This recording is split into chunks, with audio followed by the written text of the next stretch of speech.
I've been so inundated with work at the moment, and things have been crazy because it's third year, and I'm like, now I have to think about masters and all this sort of stuff. At first I was like, do I get a job? But I'm too scared. And I've also thought about taking a career in academic field, so that's gonna be fun. So I've got to make my application, and yeah. Before I go off on a complete ramble, I'm gonna get to the subject of this video now. I was debating whether to do a video about how to stay sane, because getting to this point in my life, mainly probably because it's university, it's been the best experience ever. So much has happened in so little time. However, it's also been the most challenging time, and that's what I wanted to come on to in this video. I think the statistic goes that 1 in 4 people who go to university or in university have a mental illness, and that, well, my university is no exception. And a lot of my friends, including myself, have struggled with those things. I haven't clinically been diagnosed with a mental illness, but there have been things as of late which have led me to look into something called depersonalisation. Now, if you've watched any other YouTubers and you know of Dodie, then you would you have a bit of an idea about it. But derealisation becomes part of the dissociative disorder, and under that you have depersonalisation along with derealisation, and it's all to do with feeling like everything around you is not real, like you're in a dream. So there can be so many good things that happen that seem like, in my case, like a really good dream, and I'm like, well, how does this happen? This doesn't happen to me in real life. And then yet there are so many bad things that it feels like a nightmare scenario.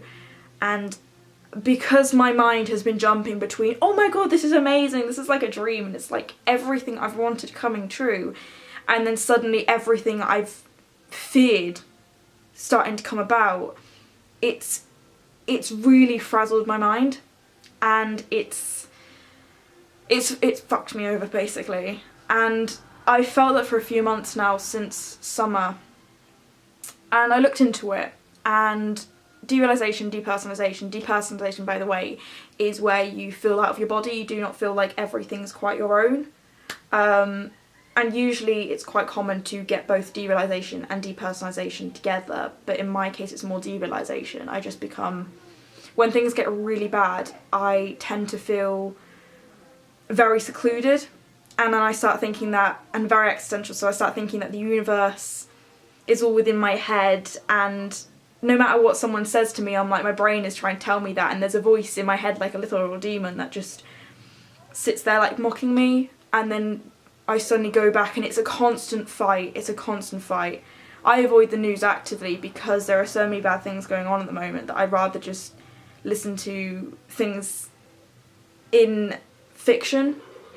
And I like going to that place because it's not real, and I can be sane in that. But the moment that all these bad things keep happening in this world, my mind will then jump away, and like one of the therapists said in Dodie's video, it's like your mind forms a parachute and jumps away from you. So as soon as something like shit hits the fan basically, it'll go nope and jump away. Thing is, my mind splits. So half of me is the logical side, and it says this is all real, you know this is okay, and you don't need to worry. Whilst the other half of me is trying to jump away and says, nah, this is not real, this is not okay. And a couple of weeks ago it kind of got really bad, and it's made me think about it quite a lot, and I don't know whether it's something that I will eventually need help with. They say talking therapy is a good thing, and I'm very lucky to have friends and family who love me enough that I can talk it through with them, even if they don't necessarily understand. They say that it comes out of a traumatic experience, but I kind of thought, well, what has been a traumatic experience for me, because I haven't had any major things to damage me.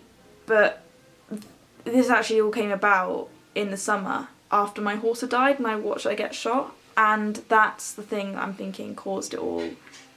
And it has been ever since then that everything's been going crazy. So a part of my mind tells me, oh my god, but that's the moment that you went into a comatose state and it's all a dream. And that's a horrible thing to have. Yeah. But then there is the other part of my mind that says that's what caused you to have this split, and it's so helpful that there are other people out there that have experienced this. And that's why I thought I'd want to share that with you guys today, just in case you know anyone or think that yourself that there is something that you're going through. I definitely think it helps to have someone else that kind of has gone through that, and also having a name for something like this, because it makes it a lot easier on the individual. So that's my video for you today, and hopefully I'll be able to get some more stuff out as time goes on when these deadlines are all over. Hope you enjoyed.